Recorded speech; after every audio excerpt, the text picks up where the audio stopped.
কখনো কখনো জীবনের সবচেয়ে ভয়ঙ্কর ঘটনা ঘটে যাওয়ার আগেও আমরা তার ইঙ্গিত পাই।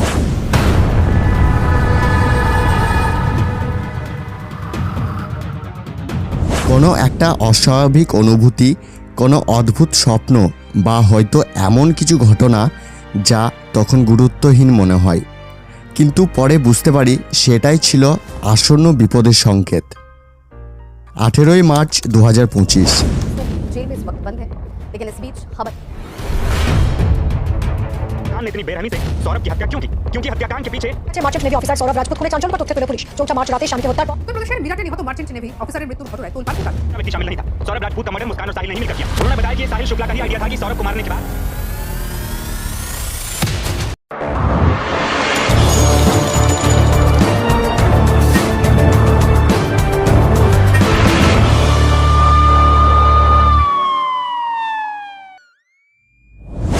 মুস্কান যখন তার মায়ের সঙ্গে ভিডিও কলে কথা বলছিল, তখন হয়তো তিনিও এক মুহূর্তের জন্য বুঝতে পেরেছিলেন এটি তার জীবনের মোড় পরিবর্তনের রাত। তার মা তাকে জিজ্ঞাসা করেছিলেন, সব ঠিক আছে তো? সৌরভের সঙ্গে কোনো ঝগড়া হয়নি তো? মুস্কানের কণ্ঠ কেঁপে গিয়েছিল। সে শুধু বলেছিল, আমি এসে সব বলবো। কিন্তু সে জানতো না, কিছু সত্য কখনোই মুখে বলা যায় না, কারণ সেগুলো বাস্তব হয়ে গেলে মানুষ নিজেকেই চিনতে পারে না। মুস্কান রাস্তগি একজন সাধারণ মধ্যবিত্ত পরিবারের মেয়ে। উত্তরপ্রদেশের মিরাটে ছোটবেলা কেটেছে হাসি আনন্দে। স্কুলে সে ছিল চঞ্চল, বন্ধুত্বপূর্ণ, কিন্তু জীবনে লক্ষ্যহীন। অষ্টম শ্রেণীর পর স্কুল পরিবর্তন করে এবং পুরনো বন্ধুদের সঙ্গে যোগাযোগ হারিয়ে ফেলে। কিন্তু ভাগ্য কখনোই কাউকে সত্যিকার অর্থে ছেড়ে দেয় না। পুরনো সম্পর্ক, পুরনো বন্ধুত্ব একদিন ফিরে আসে, ঠিক যেমন ফিরে এসেছিল সাহিল শুক্লা। মুস্কানের জীবনে তখন নির্দিষ্ট কোনো দিশা ছিল না। যখন তার দেখা হয় সৌরভ রাস্তগির সঙ্গে, সৌরভ প্রথম দেখাতেই মুস্কানের প্রেমে পড়ে যায় এবং তার ভালোবাসা ছিল সেই ধরনের যা মানুষকে সব ছেড়ে এক জায়গায় টেনে আনে। সে নিজের স্বপ্ন, নিজের জীবন সব কিছু ত্যাগ করে মুস্কানের জন্য লন্ডন থেকে ফিরে আসে।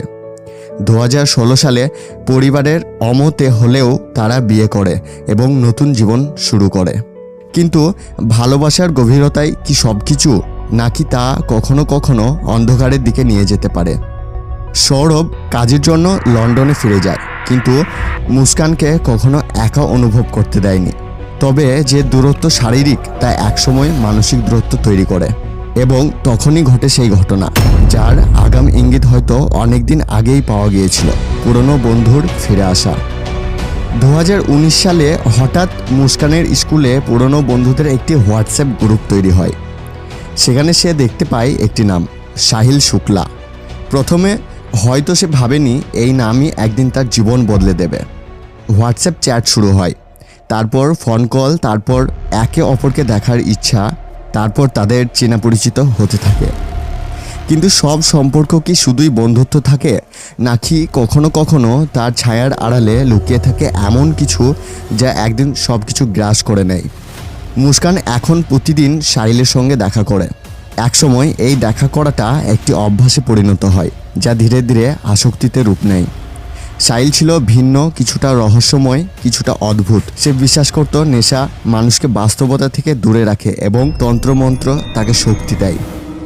এবং যখন মুস্কান সাহিলের জগতে প্রবেশ করলো, তখন সে বুঝতে পারেনি এটি শুধুই একটি বন্ধুত্ব নয়, বরং একটি ফাঁদ।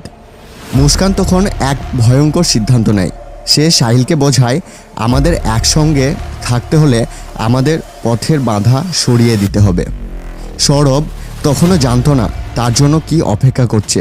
প্রথমবার সে তার পানিতে ঘুমের ওষুধ মিশিয়ে দেয়, কিন্তু সৌরভ সেটি খায়নি এবং প্রথম প্রচেষ্টাতেই সৌরভ বেঁচে যায়। 3 মার্চ সৌরভ রাতে লাউয়ের কোপ্তা খায়, কিন্তু সে জানতো না তার খাবারের সঙ্গে এমন কিছু মিশিয়ে দেওয়া হয়েছে যা তাকে গভীর ঘুমে নিয়ে যাবে, যেখান থেকে সে আর কখনো জেগে উঠবে না।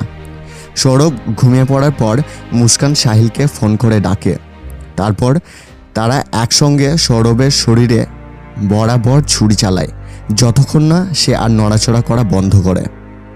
সাহিলের কুৎসিত বিশ্বাস ছিল মৃতদেহের কিছু অংশ আলাদা করে রাখা উচিত, তাই সে সৌরভের মাথা আর কবজি কেটে আলাদা করে নিয়ে যায়।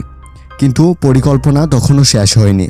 পরের দিন তারা আনন্দের সঙ্গে সিমলা ঘুরতে চলে যায়, যেন কিছুই হয়নি। কিন্তু মিথ্যার রাজ্য বেশি দিন টেকে না। মুস্কানের বাবা তাকে পুলিশ স্টেশনে নিয়ে যান এবং তখনই ঘটে চূড়ান্ত মুহূর্ত।